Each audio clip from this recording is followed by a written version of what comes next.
Assalamualaikum warahmatullahi wabarakatuh. Kami dari kelompok C akan memaparkan hasil diskusi kelompok materi pembelajaran equity.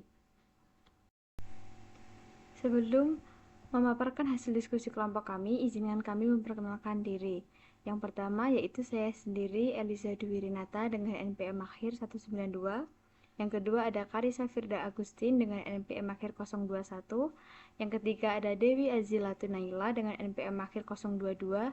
Yang keempat ada Nurul Silsilatir Rohmah dengan NPM akhir 035.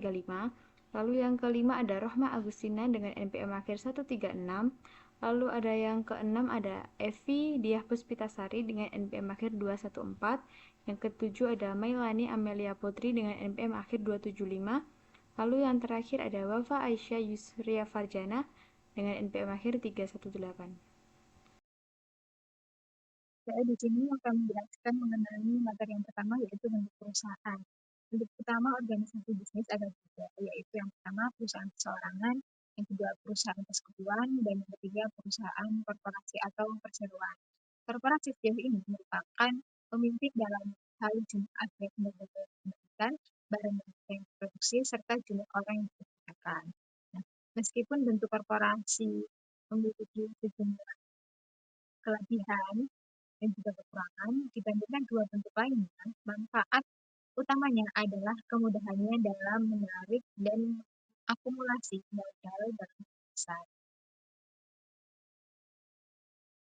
Selanjutnya, formula perusahaan yang karakteristik khusus bentuk perusahaan yang mempengaruhi akuntansi meliputi yang pertama, pengaruh hukum perusahaan, di mana siapapun yang ingin mendirikan perusahaan pada umumnya harus mempunyai atau menyerahkan akta pendirian perusahaan kepada instansi pemerintah yang berwenang di negara tempat pendirian dari perusahaan tersebut. Kemudian yang kedua ada penggunaan saham berbagi, di mana ekuitas dalam satu perusahaan umumnya terdiri dari jumlah besar unit atau saham. Nah, dalam kalau saham tertentu, setiap saham sama persis dengan setiap saham lain. Jumlah saham yang dimiliki menentukan kepemilikan masing-masing pemilik. Nah, setiap saham memiliki hak-hak sebagai berikut. Yang pertama, berbagi keuntungan dan kerugian secara proporsional. Yang kedua, hak untuk berbagi secara proporsional dalam manajemen, hak untuk memilih direktur. Lalu yang ketiga, untuk mendapatkan bagian secara proporsional atas kekayaan perusahaan pada saat likuidasi. Lalu yang keempat, untuk berbagi secara proporsional dalam setiap penerbitan saham baru dari kelas yang sama. Nah, untuk karakteristik selanjutnya yaitu pengembangan berbagai kepentingan kepemilikan. Selanjutnya yaitu ada komponen ekuitas, di mana ekuitas sendiri adalah kepentingan residual atas aset perusahaan setelah dikurangi semua liabilitas. Ekuitas sering diklasifikasikan dalam laporan posisi keuangan dalam kategori berikut, yaitu yang pertama modal saham, yang kedua premi saham, yang ketiga laba ditahan, yang keempat akumulasi pendapatan komprehensif lain, yang kelima saham treasury, yang keenam kepentingan non pengendali. Selanjutnya yaitu penerbitan saham. Dalam menerbitkan saham, perusahaan mengikuti prosedur sebagai berikut, yaitu yang pertama, instansi pemerintah terkait harus mengesahkan saham tersebut, umumnya dalam bentuk akta pendirian atau akta notaris. Lalu yang kedua, perusahaan menawarkan saham untuk dijual. Kemudian yang ketiga, perusahaan menerbitkan jumlah saham tersebut. Perusahaan umumnya tidak membuat buku besar ketika menerima otorisasi saham tersebut. Baik, selanjutnya masalah akuntansi yang terlibat dalam penerbitan saham, yaitu yang pertama saham nilai nominal dibagi menjadi dua, yaitu saham preferen atau agio saham, saham preferen atau saham biasa, dan agio saham. Kemudian saham tanpa nilai nominal ada dua alasan utama, yaitu menghindari liabilitas kontingensi dan juga terdapat kebingungan antara nilai wajar dan nilai nominal. Lalu saham yang diterbitkan dengan efek lain itu penerbitan sahamnya dilakukan secara terpisah setiap kelasnya. Alasannya adalah untuk melacak hasil penjualan yang relatif terhadap setiap kelas dan juga lot. Selanjutnya yaitu penerbitan saham dalam bentuk lump sum. Ada dua metode, yaitu satu metode proporsional, yaitu jika nilai wajar semua sekuritas diketahui dan alokasi hasil penjualan berdasarkan proporsi nilai wajar. Yang kedua ada metode inkremental, yaitu jika hanya sebagian nilai wajar diketahui dan dialokasikan ke sekuritas yang diketahui, sisanya ke yang tidak diketahui. Yang berikutnya ada penerbitan saham untuk properti dan jasa, yaitu umumnya dicatat sebagai nilai wajar barang atau jasa yang diterima. Jika nilai wajar tidak dapat diukur, gunakan nilai wajar saham yang diterbitkan serta wewenang Dewan Direksi penting, tetapi bisa beresiko terjadi over atau undervaluation. Di sini saya akan menjelaskan apa itu saham treasury. Saham treasury adalah saham perusahaan sendiri yang telah dibeli kembali oleh perusahaan setelah sebelumnya diterbitkan dan dibayar penuh. Nah, ada 5 tujuan utama perusahaan melakukan pembelian kembali saham mereka sendiri. Yang pertama, itu untuk menyiapkan pendistribusian kelebihan uang secara efisien dari sisi perpajakan atau tax efisien kepada pemegang saham. Karena tarif pajak atas penjualan saham seringkali lebih rendah dibandingkan tarif pajak biasa. Yang kedua, itu untuk meningkatkan laba bersaham dan tingkat pengembalian ekuitas dengan mengurangi jumlah saham yang beredar. Dan yang ketiga, itu untuk menyiapkan lembar saham untuk pemenuhan kontrak kompensasi kepada pegawai atau untuk memenuhi persyaratan penggabungan usaha. Dan yang keempat, itu untuk menggagalkan upaya pengambil alihan atau mengurangi jumlah pemegang saham eksternal. Dan yang kelima, sebagai upaya untuk menaikkan harga pasar saham dengan menciptakan permintaan. Nah, dalam akuntansi saham treasury terdapat dua metode yang dapat digunakan untuk membeli saham treasury. Yang pertama ada cost method. Di dalam cost method itu mencatat saham treasury berdasarkan harga pembelian aktual dan melaporkannya sebagai pengurang ekuitas di neraca. Dan yang kedua ada par value method, yang dimana di sini itu mencatat saham treasury berdasarkan nilai nominal dan melaporkannya sebagai pengurang modal saham saja. Nah, sebagian besar perusahaan itu lebih menggunakan cost method karena lebih sederhana dalam penerapannya. Sedangkan dalam penjualan saham, ketika menjual kembali saham treasury itu ada dua kemungkinan. Yang pertama harga di atas cost dan harga di bawah cost. Harga di atas cost itu selisih lebih dikreditkan ke akun saham premium treasury, sedangkan harga di bawah cost kelebihan biaya atas harga jual didebitkan ke share premium treasury, dan jika tidak mencukupi sisanya didebitkan ke retained earnings. Baik, selanjutnya yaitu ada penarikan saham treasury. Nah, penarikan saham treasury ini terjadi ketika Dewan Direksi menyetujui penarikan saham treasury. Keputusan Dewan Direksi ini mengakibatkan pembatalan saham treasury dan pengurangan jumlah saham yang diterbitkan. Saham treasury yang ditarik memiliki status saham yang diotorisasi dan tidak diterbitkan. Efek akuntansi serupa dengan penjualan saham treasury, kecuali bahwa perusahaan mendebitkan akun ekuitas yang berlaku terkait dengan saham yang sudah dipensiunkan, namun bukan uang tunai. Nah, misalnya jika perusahaan yang awalnya menjual saham pada harga nominal, perusahaan tersebut mendebit akun modal saham sebesar nominal per saham. Jika perusahaan awalnya menjual saham pada harga $3 di atas nilai nominal, perusahaan juga akan mendebit akun premium saham biasa sebesar $3 per saham pada saat pensiun. Assalamualaikum warahmatullahi wabarakatuh. Perkenalkan, nama saya Devi Zulaitinaila dengan nomor NPM akhir 022. Baik, di sini saya akan menjelaskan tentang kebijakan dividen. Nah, kebijakan dividen adalah keputusan manajemen tentang berapa laba yang dibagikan kepada pemegang saham dan berapa yang ditahan. Perusahaan jarang membagikan seluruh laba karena ada berbagai alasan seperti perjanjian dengan kreditur, kebutuhan ekspansi, lalu menjaga kestabilan dividen dari tahun ke tahun, dan menyiapkan cadangan untuk untuk mengantisipasi kerugian. Artinya, kebijakan dividen bukan hanya soal membagi laba, tetapi juga menjaga keberlanjutan dan kesehatan keuangan perusahaan. Jadi, kesimpulannya, kebijakan dividen bukan hanya soal membagikan laba kepada pemegang saham, tetapi juga strategi untuk menjaga kestabilan keuangan, lalu mendukung ekspansi serta melindungi perusahaan dari resiko.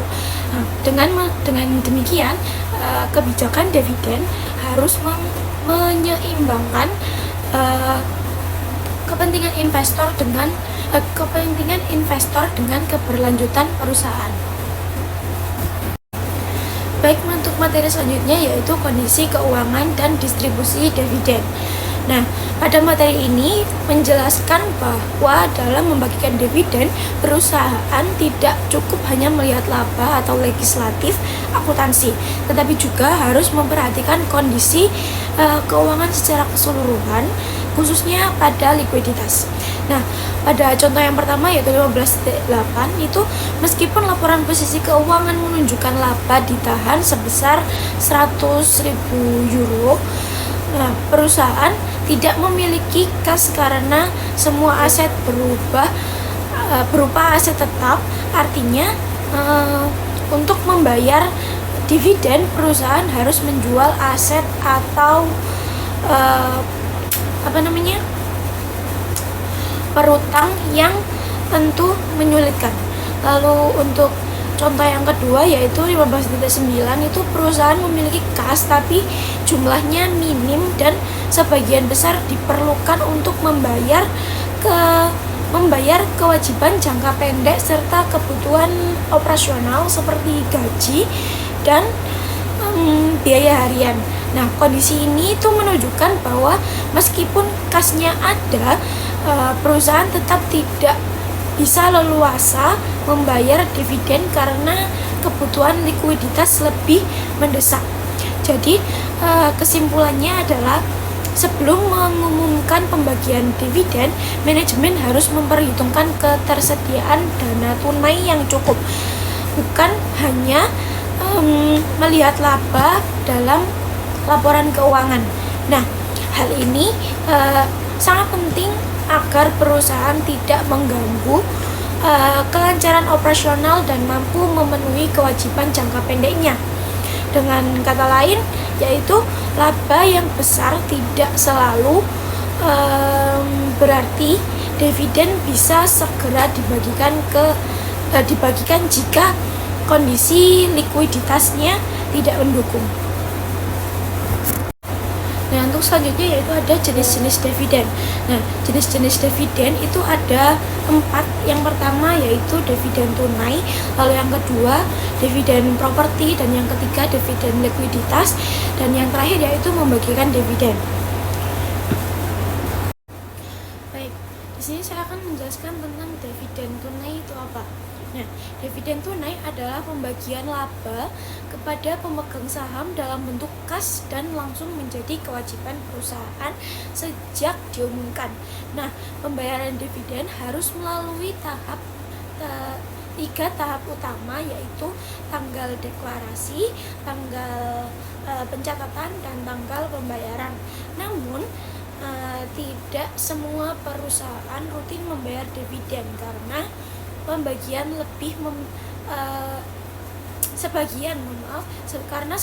lebih memilih menahan laba untuk ekspansi atau pertumbuhan jangka panjang. Jadi contohnya itu, misal pada tanggal 10 Juni perusahaan mengumumkan dividen tunai sebesar 500.000 per lembar saham untuk 1 juta lembar saham yang beredar.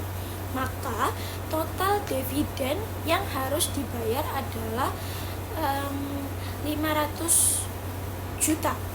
Perusahaan kemudian menetapkan tanggal pencatatan pada tanggal 24 Juni. Nah, sehingga semua pemegang saham yang tercatat pada tanggal tersebut berhak menerima dividen. Nah, dividen akan membayarkan pada tanggal 16 Juli. Nah, saat diumumkan, perusahaan langsung mencatatnya sebagai kewajiban atau utang dividen.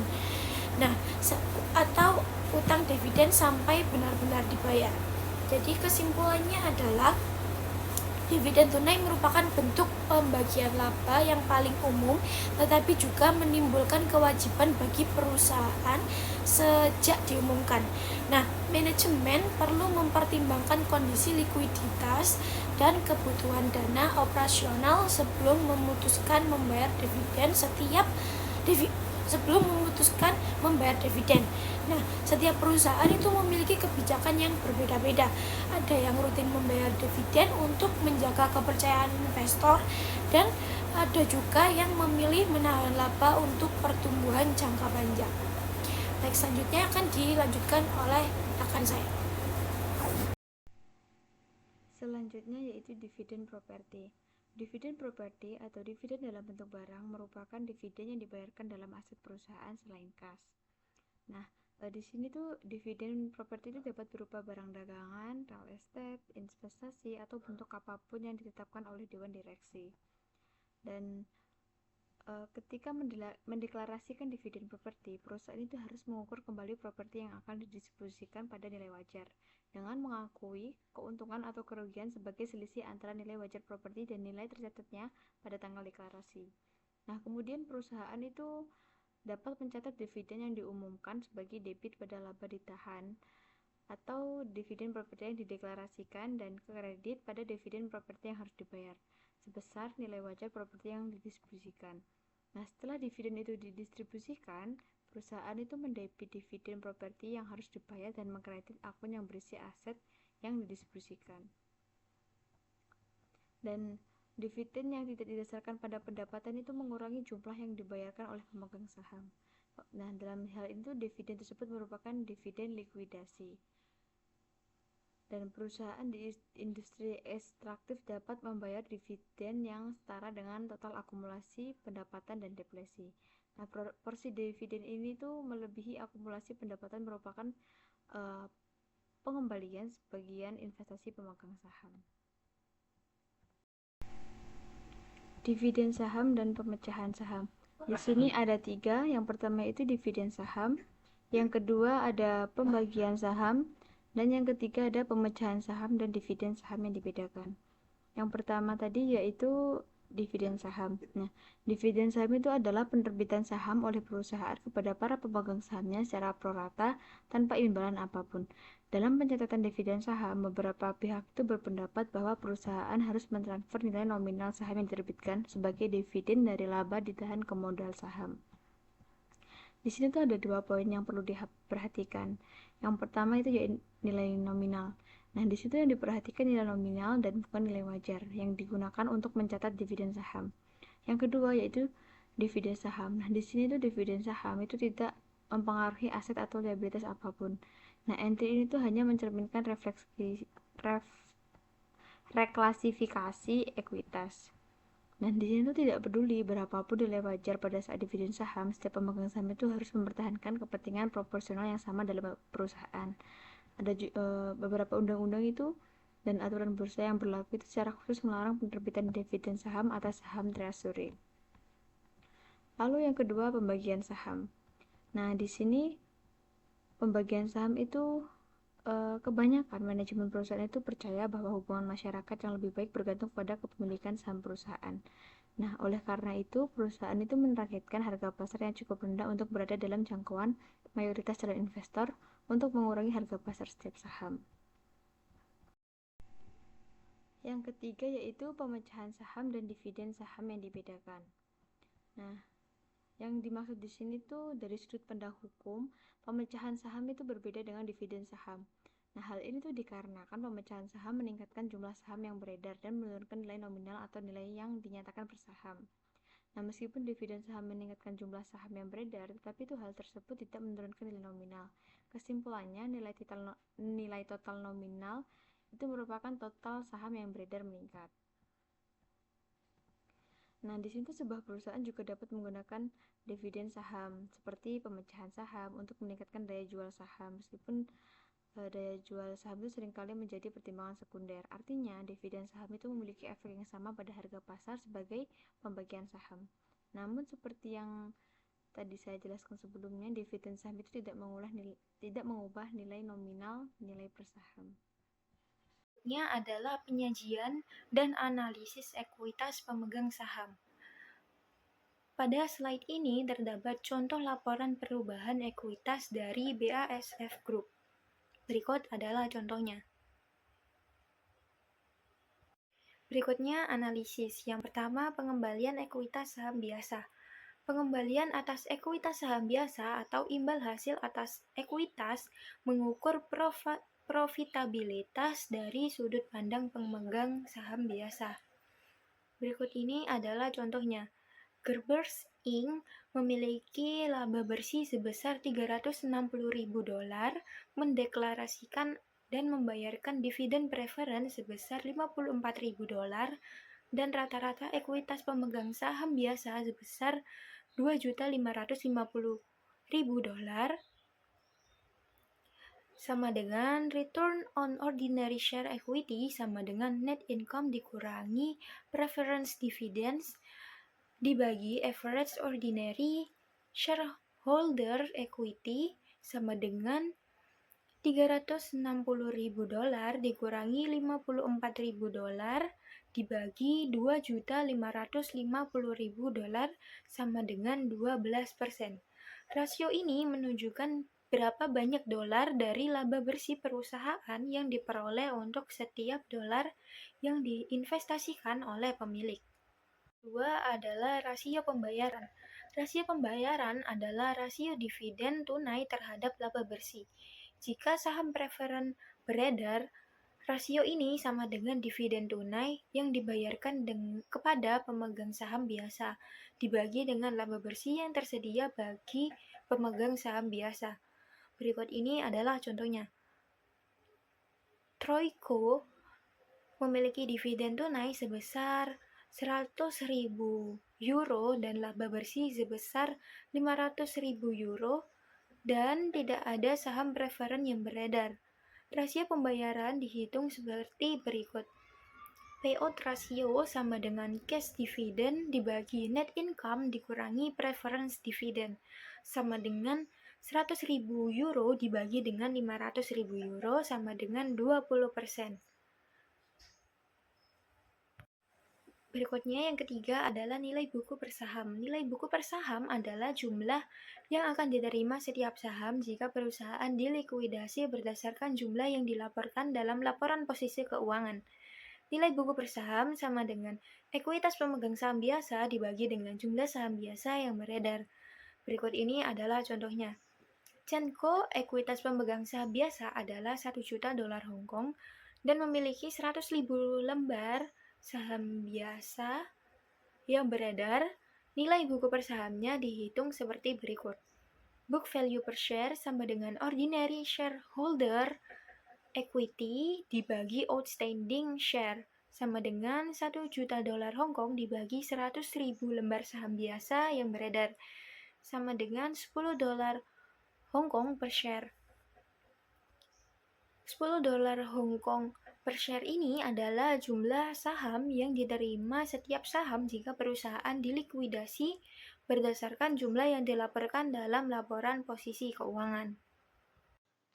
Perkenalkan, nama saya Wafa Aisyah dengan NPM 230130100318. Yang pertama yaitu ada preferensi dividen. Ada 3, yang pertama yaitu non-kumulatif dan non-partisipasi.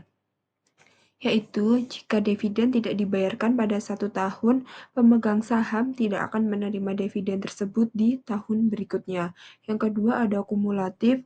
Jika dividen tidak dibayarkan, jumlahnya akan terakumulasi dan harus dibayarkan di tahun-tahun mendatang sebelum pemegang saham biasa menerima dividen. Yang ketiga ada partisipasi penuh. Setelah dividen dasar dibayarkan kepada pemegang saham preferen dan saham biasa, Biasanya pemegang saham preferen berhak mendapatkan tambahan dividen bersama dengan pemegang saham biasa berdasarkan persentase kepemilikan. Selanjutnya yaitu ada rasio pembayaran dividen. Rumus rasio pembayaran sendiri yaitu dividen tunai dikali laba bersih dikurangi dividen preferen. Contohnya, perusahaan dengan laba bersih $500.000 dan dividen preferen sebesar $100.000 memiliki rasio pembayaran sebesar 20%. Yang terakhir, nilai buku per saham. Nilai buku per saham sendiri adalah nilai yang akan diterima setiap saham jika perusahaan dilikuidasi berdasarkan laporan keuangan. Rumus sederhananya yaitu nilai buku per saham sama dengan aset bersih dikali jumlah saham beredar. Perhitungan nilai buku menjadi lebih kompleks jika perusahaan memiliki saham preferen, terutama jika ada dividen yang tertunggak. Dalam kasus ini, laba ditahan harus dialokasikan secara hati-hati antara pemegang saham preferen dengan pemegang saham biasa. Selanjutnya yaitu biaya penerbitan saham, termasuk biaya penjaminan emisi, hukum akuntansi, percetakan, dan pajak. Dicatat sebagai pengurangan dari hasil penjualan saham, serta diklasifikasikan sebagai biaya pembiayaan, bukan biaya operasional. Berikutnya yaitu saham preferen memiliki karakteristik khusus dibanding saham biasa dan biasanya tidak memiliki hak suara. Selanjutnya yaitu pelaporan akuntansi saham preferen dicatat sebagai bagian ekuitas atau modal saham plus agio saham, dan dividen dianggap distribusi laba bukan beban, serta harus diungkapkan hak istimewa yang dimiliki.